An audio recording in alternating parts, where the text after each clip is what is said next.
campagne présidentielle, il est aussi difficile d'ignorer la place du religieux dans la politique.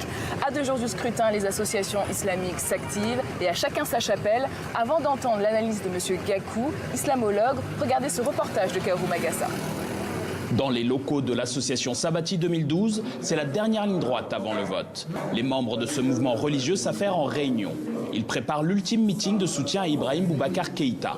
En 2013, leur engagement a été décisif. Mais du fait de dissensions au sein de l'organisation, la stratégie a changé. Notre objectif, ce n'est pas de susciter l'avènement d'un État théocratique. Et notre rôle, c'est de jouer notre partition pour la construction de l'édifice public, de l'édifice commun, mais en tenant compte de certaines de nos valeurs religieuses et en tenant compte de certaines de nos aspirations, mais tout en regardant par rapport à ce que je viens de dire, en restant respectueux des valeurs républicaines et des normes républicaines démocratiques. Même objectif dans l'autre camp.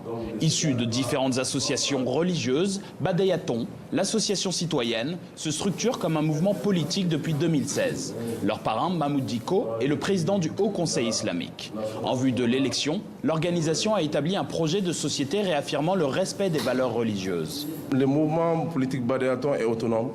Donc on a fait un programme minimum et on a soumis ça aux différents candidats. Et les candidats Soumaïla Cissé a adopté ces programmes minimums. Et là, on a conjugué notre effort pour soutenir Soumaïla Cissé. Vendredi, jour de grande prière, des centaines de fidèles se rendent dans la mosquée du très respecté imam Ousmane Samaké. Novateur, ces prêches déclamés en français, en arabe et en bambara sont diffusés en direct sur une radio locale. L'objectif, atteindre le maximum de Maliens. La responsabilité des religieux transcende les clivages politiques. Donc, en aucune condition, on ne peut demander à l'arbitre de devenir joueur. Donc, les religieux sont les arbitres du jeu. Nous surveillons, nous regardons, nous veillons à ce que tout se passe bien. En cas d'anomalie, s'il y a lieu de siffler la faute, on siffle la faute. En cas de crise, s'il y a lieu de descendre dans l'arène, pour amener l'apaisement, tout cela est de notre responsabilité. Donc nous resterons des arbitres neutres. 90% de la population malienne est musulmane. Depuis 2012, l'intégrisme religieux et violent menace au nord avec la présence de groupes terroristes. Dans le pays, l'islam est pacifique et laïque, mais souhaite de plus en plus peser sur le plan politique. Bonjour Bandugou Gakou. Bonjour Mété. Alors vous êtes écrivain, vous avez écrit plusieurs livres sur l'islam. On vient de voir un reportage sur la campagne des religieux qui soutiennent publiquement des candidats. Est-ce que ça peut faire basculer une élection, ces soutiens religieux? Pas du tout. Pour une première raison, c'est que tous les candidats sont des musulmans, à une exception près. Et les 90% des électeurs également sont des musulmans. Alors, l'influence est limitée parce que nous avons plusieurs tendances religieuses ici. Des tendances qui s'opposent entre elles de façon violente, mais en sourdine. Le soutien d'un religieux à un candidat suffit pour déclencher l'animosité des autres tendances. Donc là, il y a un équilibrage qui se fait automatiquement.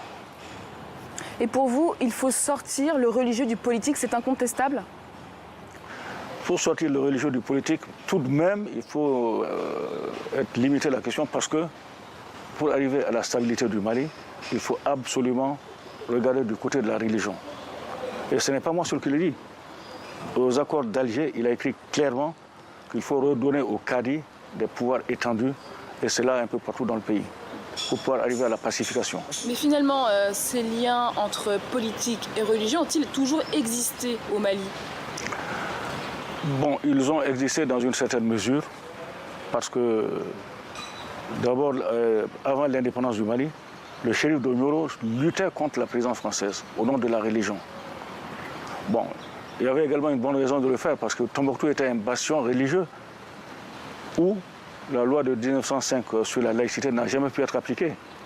L'administrateur colonial s'est appuyé sur le Cadi à Tombouctou pour renforcer son pouvoir.